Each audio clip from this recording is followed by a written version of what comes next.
ADM151 video presentation. Introduction to Management Principles and Practices. Hi, my name is Rahimi binti Ibrahim. Today, my group and I will be presenting a company that we have chosen, which is COWAY. We have a total of 6 members in our group.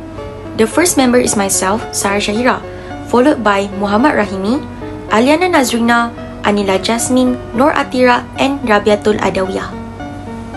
First and foremost, we need to know what is the VMO of COWAY. So VMO stands for Vision, Mission, and Objective. So vision of COWAY is a global leader in enhancing everyday wellness by delivering innovative and also sustainable solution for a healthier and cleaner environment. So for the mission of COWAY is to improve quality of life through advanced eco-friendly water and air purification solutions, promoting health and wellness in every household. So what is the objective of COWAY? There are 4 types of objective in COWAY. The first one is improving indoor wellness. Second one is innovation. Third is sustainability, and the last one is global expansion.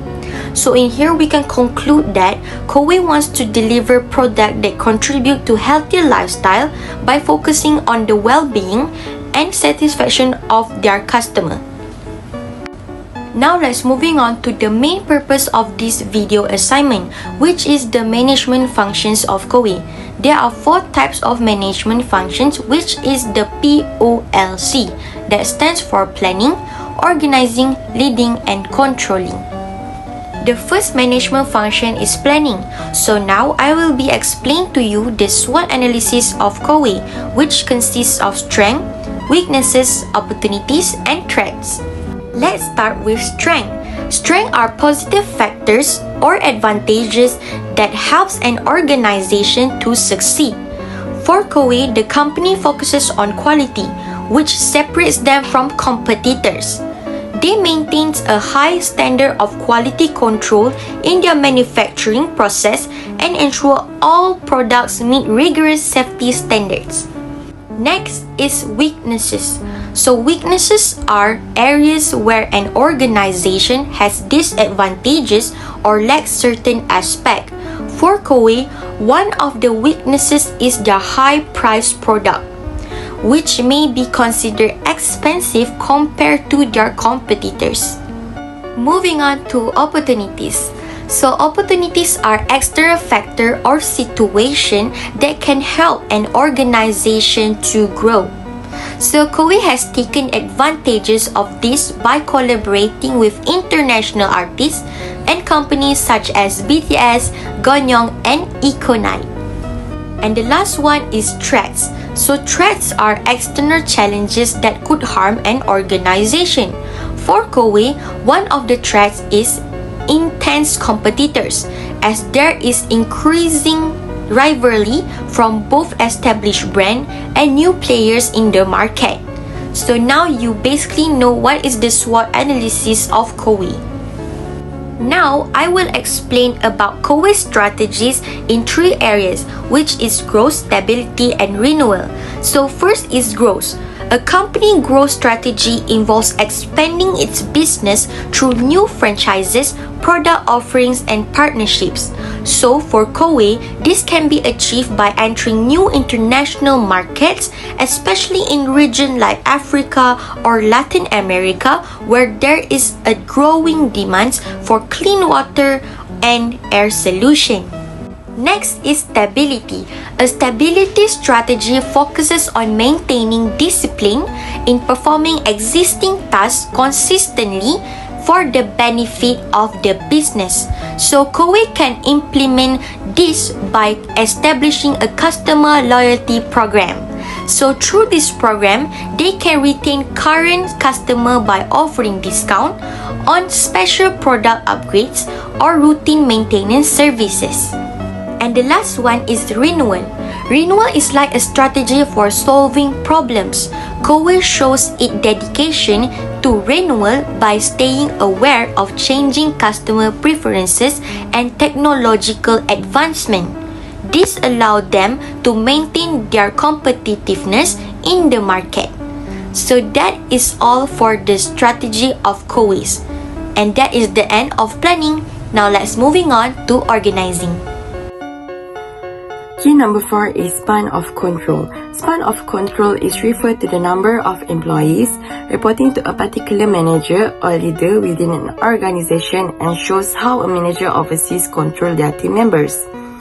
In COWAY, the span of control may differ between religious departments. For example, like sales, customer service, or product development. There are two types of span of control. The first one is wide span of control. Wide span of control is referred to the situation where a manager supervises a large number of subordinators. A manager also no need to spend as much time supporting individual subordinators. And the second one is narrow span of control. Narrow span of control is defined when a manager supervises a small number of subordinators. Relatively narrow allow managers to provide more focused support to subordinators. Key number 5 is centralization and decentralization. Centralization is the extent to which authority is concentrated at the top of the organization. Decisions in centralization are made at the top level and is controlled by a few individuals at the top level. For example, like in finance, marketing, human resources, and product development. Next is decentralization. Decentralization is the delegation of power and authority from higher to lower levels of the organization.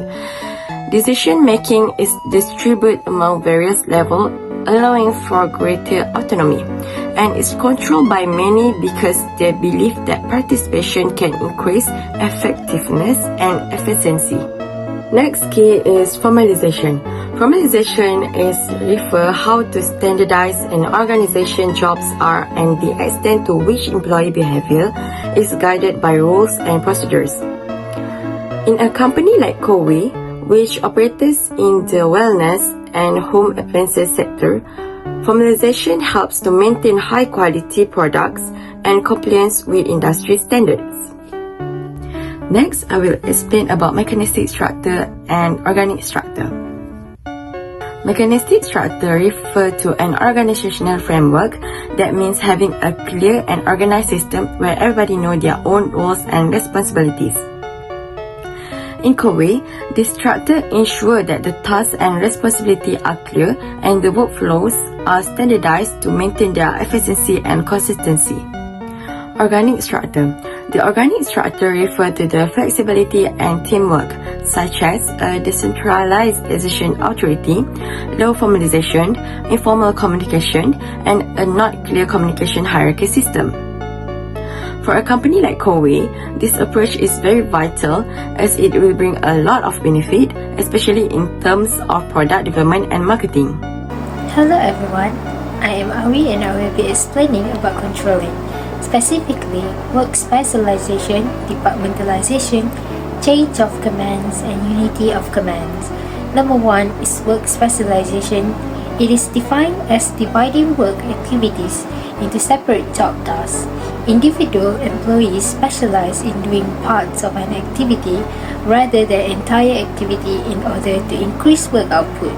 Another term for work specialization is division of work, that is job design. It is specified the set of tasks and activity that are grouped together to define a particular job. Approaches to job design including job enlargement, job enrichment, and job rotation. Job enlargement is a program designed to broaden job scope.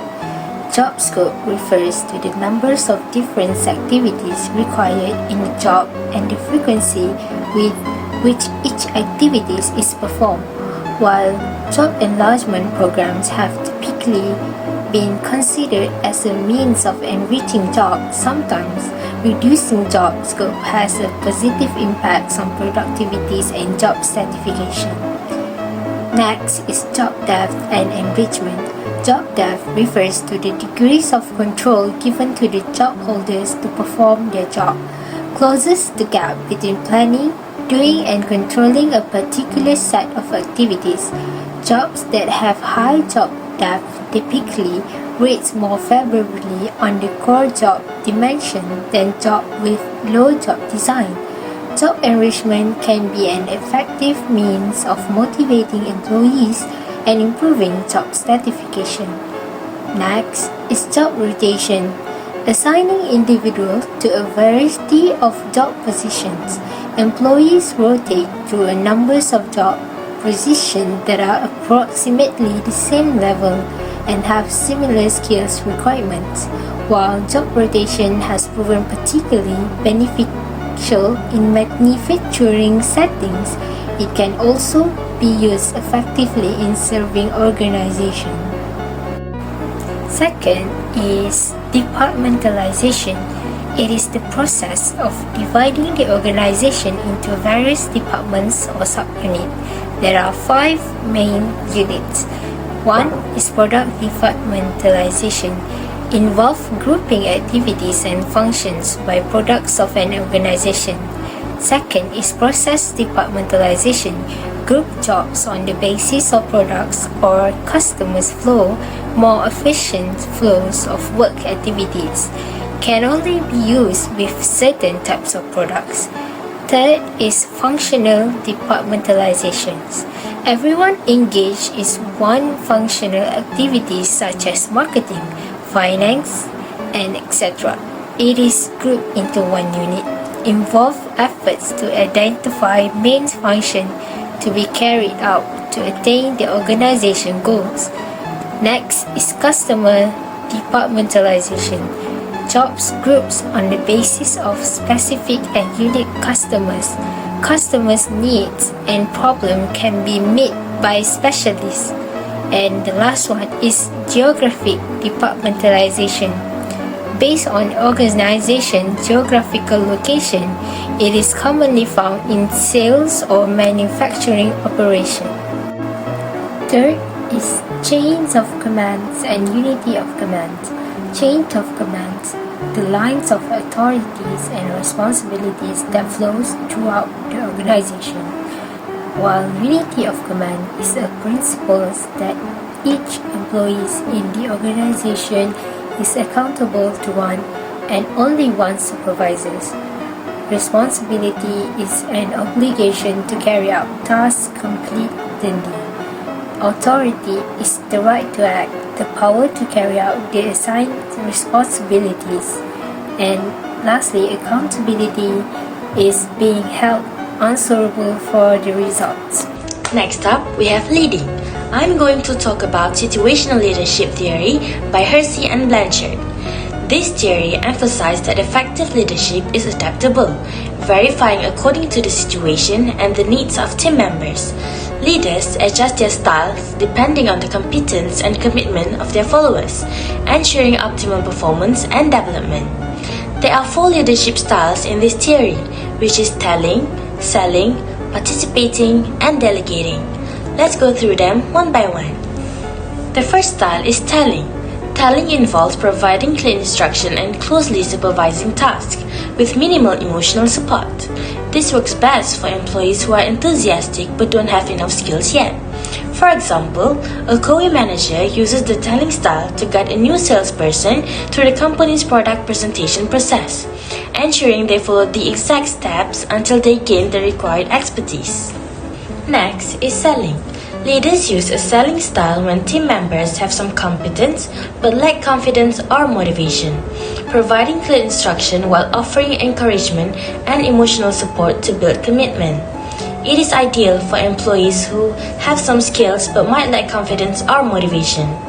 For instance, a COWAY manager trains a new salesperson on advanced product knowledge while motivating them to improve their confidence in handling customer objection during sales pitches.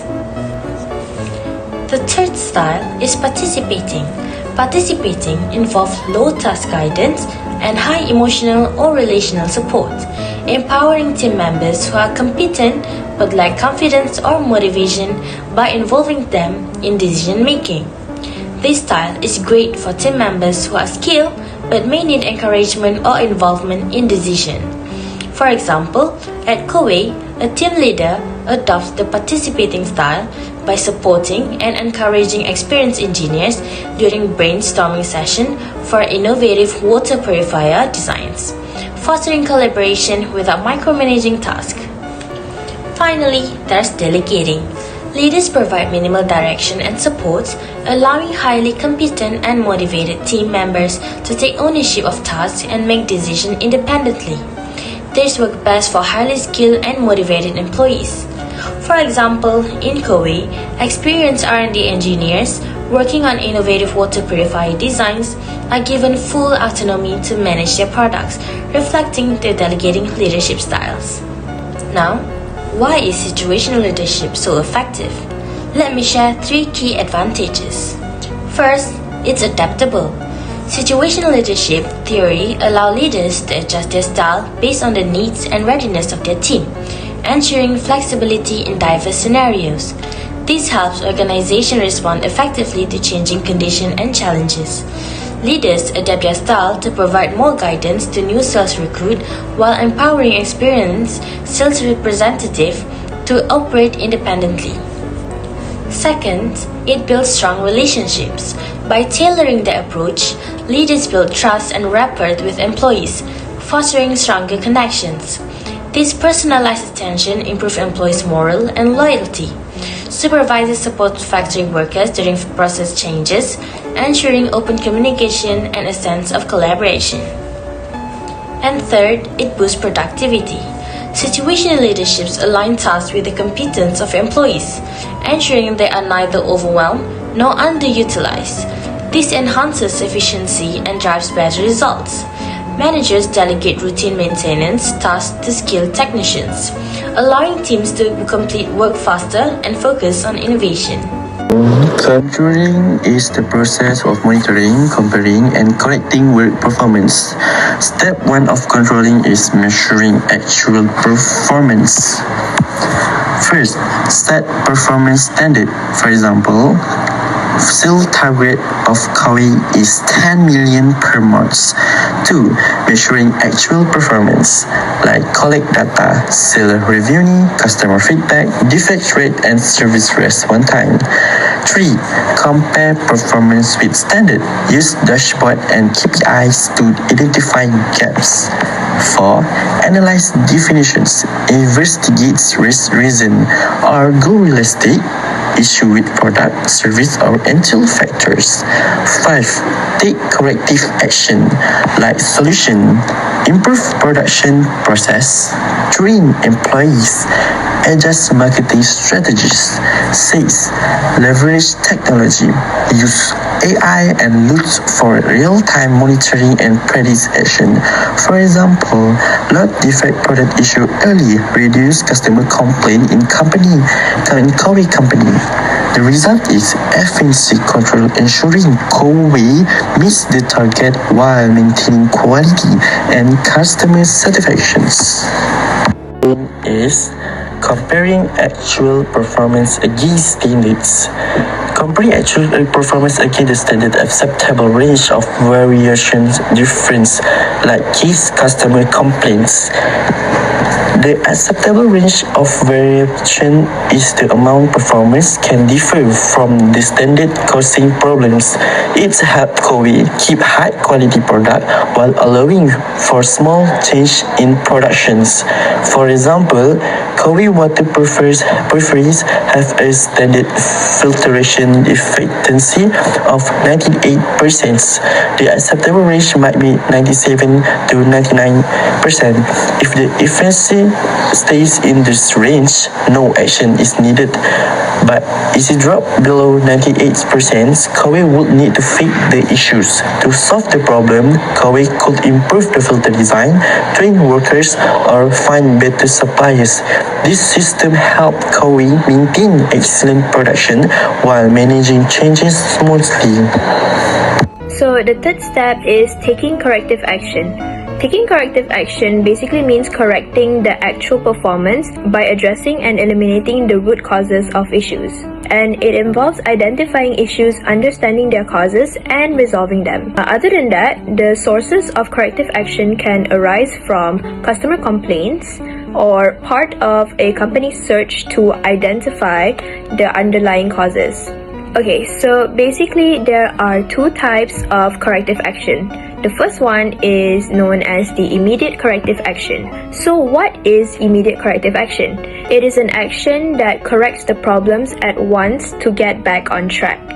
And it involves quick steps and procedures to address the problem. Other than that, another type of action would be the basic corrective action. So this action basically looks at how and why the performance is deviated before correcting. This action basically addresses the underlying issues that led to the problem in the first place to prevent it from reoccurring in the future. Unlike immediate action, basic corrective actions are more comprehensive and it involves a more detailed analysis of the process or system to prevent the issues from happening in the future. Next, let's move on to the types of control. There are three types of controls. The first one is known as the feed-forward control. What is the feed-forward control, you may ask? It is a control that takes place before a work activity is carried out, and it aims to prevent potential problems before they occur. And an example of feed-forward control would be setting clear standards or guidelines for projects before they begin. So next would be concurrent control, and it is also known as real-time control. It is a control that takes place while an activity is in progress. So this control involves monitoring and adjusting the process while it is ongoing. This control is actually very important because it ensures that activities are being carried out as planned. This is because it allows immediate corrections to be taken if something goes wrong during the process. And an example of concurrent control can be seen when supervisors observe the works and offer guidance while the employees are working. Last but not least, we have feedback control. Feedback control is a control that takes place after a work activity is done. So this control system involves analyzing the output or results of a process, and it uses the information to make further adjustments or improvements. An example of feedback control can be seen when customer satisfaction surveys are made in order to assess the quality of a product or service after it has been delivered. Thank you Rabiatul Adawiyah, Aniyla Jasmine, Aliyana Nazrina, Muhammad Rahimi and Nur Athirah for your video presentation. Now, I will summarize the four main management function, which is planning, organizing, leading and controlling. So first is planning. This function involves setting goals and determining how to achieve them effectively. Next is organizing. This is about arranging resources systematically to ensure a smooth workflow in achieving the goals. Moving on to leading. Leading focuses on guiding and motivating the teams to work towards the objective. And finally, controlling. This function involves monitoring tasks and making correction to address any deviation from the plan. In summary, these four management functions, planning, organizing, leading, and controlling, are crucial for the success of any organization. That is all from us. Thank you.